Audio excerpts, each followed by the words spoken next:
Hello, you're right. Your first job is going to be to get a pen and a pencil and something to write on. So pause the video until you've got something to write on and a pen and a pencil. Okay. You also want a song or some kind of way you can time yourself for the first little activity. Okay, hopefully you've got the pen and pencil and something to write on and that song or timer. Your first job is to quickly sketch an animal cell on a pencil and try and label them. Okay, so pause the video here, start your sketch and start your song. Okay, hopefully you've finished your timer, your song is finished and you've got these labelled. If not, I'm going to move on to the answer slide now, so pause it and do the labelling. Okay, so here we've got an animal cell, we've got nucleus, cytoplasm, cell membrane, mitochondria, cell wall, chloroplast and vacuole. You should know these like the back of your hand, because once you get your GCSEs, okay, these are free marks, they're easy marks and you need to know them. Okay, and it's important for our biology, you know, underpins so much of how we understand how cells work inside our bodies, inside other bodies, inside other living things. So, really important bit of information that should be in your heads. Last week you uploaded some fantastic work on separation techniques. Just a couple of examples here. Some really detailed diagrams, some clear notes and explanations about what was happening. So really good to see that. So well done, year 8. This week we're moving away from this separation techniques of particles. We're going to look at forces. Okay, so what is a force? A force is something that when it applies to an object, it changes the motion or shape of that object. Okay, it could change its speed, it could change the direction that it's travelling, it could change its shape, or it could do a combination of those three things. That's what happens when a force interacts with an object. Okay, these three things could happen. Okay, there are three main force effects or force types. Okay, forces can come in pushes, pulls or twists. Those are the three main types that you need to know about. Okay, you need to be able to think about examples of pushes, pulls and twists and figure out which of those three types of forces would best fit a picture or a situation. Okay, so for instance, we've got we've got 5 little drawings. We need to figure out which one is the diagram that shows the pushes. So have a think, have a pause. Okay, and identify, maybe you can jot it down, which of the 3 pictures, it's 5 pictures, struggling to count today, which of the 5 pictures show a push. Okay, if you clicked on this one, that's a pull. He's pulling up the ring pull on the can.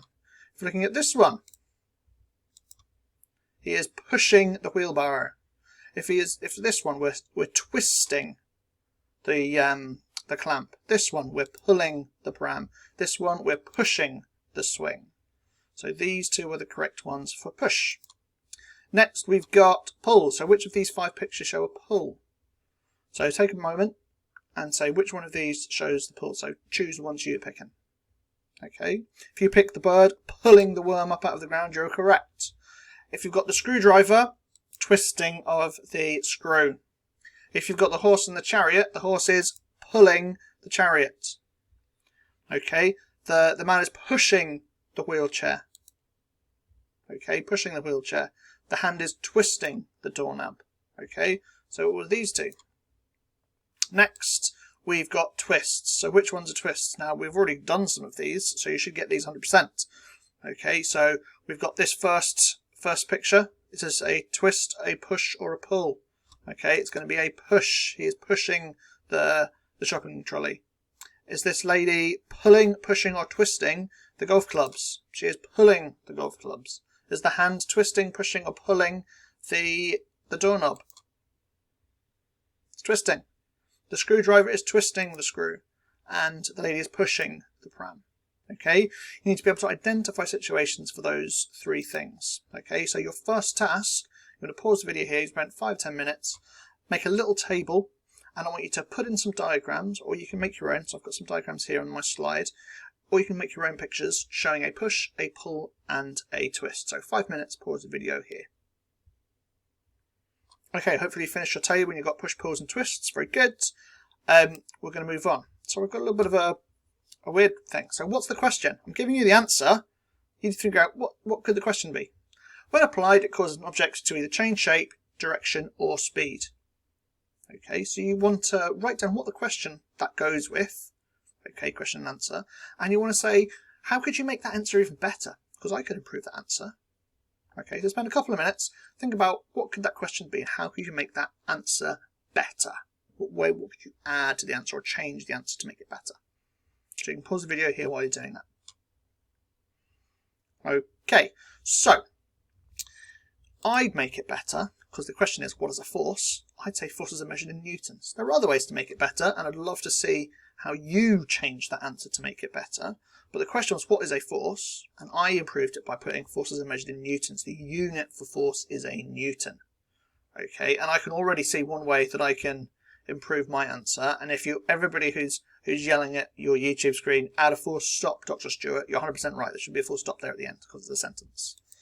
Okay, right. Next, looking at contact and non-contact forces. Okay, a contact force is where things are interacting between surfaces, when things are touching.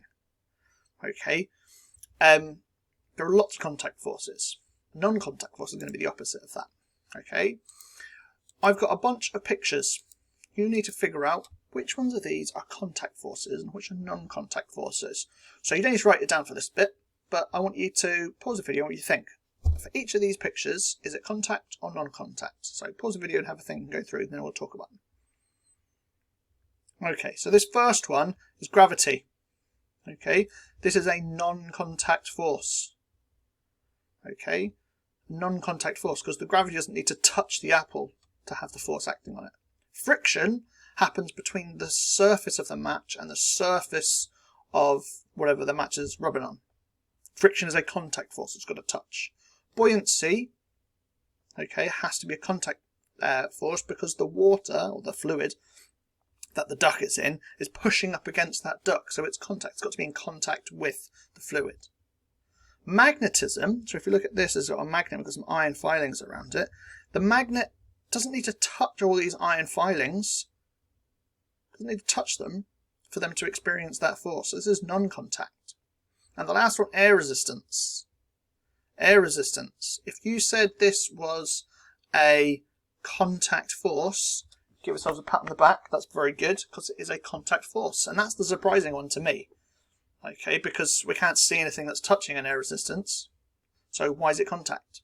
It's because the particles of the air are touching the parachute. They're touching the parachutist. They're hitting the surface. So there is contact between it. So this air resistance one is a contact force. That's the one that lots and lots of pupils will get wrong. Okay, so make sure you're not one of those pupils. Contact force for air resistance. Okay, so I want you, this is your next task, you need to describe the difference between contact and non-contact forces using the pictures. So if it was me, I'd write a sentence or two just giving some examples of contact and non-contact forces and include like a little bit of a definition describing what it is. Okay, so 2 or 3 lines maybe. Okay, so you can pause the video here while you're doing that description between contact and non-contact forces. Okay, very good. Next, force names. We've got weight, upthrust, friction, air resistance, and lift. Okay, what you're going to need to do, you can do this a number of ways. You can just copy this entire slide and you can draw some lines that go next to them. Or you could write down the keyword. So you could write down weight and you could figure out which one of these links up with weight. Or you could write down the description and then write the keyword next. It's completely up to you. Okay, on my next slide, my answer slide, I've got them just lined up. Okay, but you need to match up the name of the force with its description. Okay, so pause the video here while you're doing that. Okay, so hopefully you've got all those matched up now, those 5 different types of forces, those really important ones that you need to know about. Okay, we've got weight, downwards force due to gravity, upthrust, the upwards force exerted on an object in a fluid. Now fluid in science doesn't just mean like water, doesn't mean just a liquid. A fluid is a gas or a liquid, it's something that flows. Upthrust, we did that one. And then air resistance, the resistive force due to moving through the air. Okay, so you're moving through the air, you've got air resistance. Friction, the resistive force due to 2 objects in contact. They've got to be in contact. And lift, a force that makes that uses motion to make an object rise up. So it could be like a plane. It has lift acting on its wings. Now, next, we've got 1, 2, 3, 4, 5 pictures. We need to think, okay, so what type of force is shown by the arrow in each of these pictures? Okay, why does the force felt by the match cause it to light? What's happening in this picture as well? Okay, so you don't need to write this one down yet. Okay, but I want you, after 3 seconds, I want you to talk out loud. When you speak to your computer screen, talk to me, say, what is this force? So in 3, 2, 1, buoyancy or lift. Buoyancy is better. Okay, buoyancy is the force acting on this duck. And in 3, get my fingers in front of the camera, 2, 1, magnetism.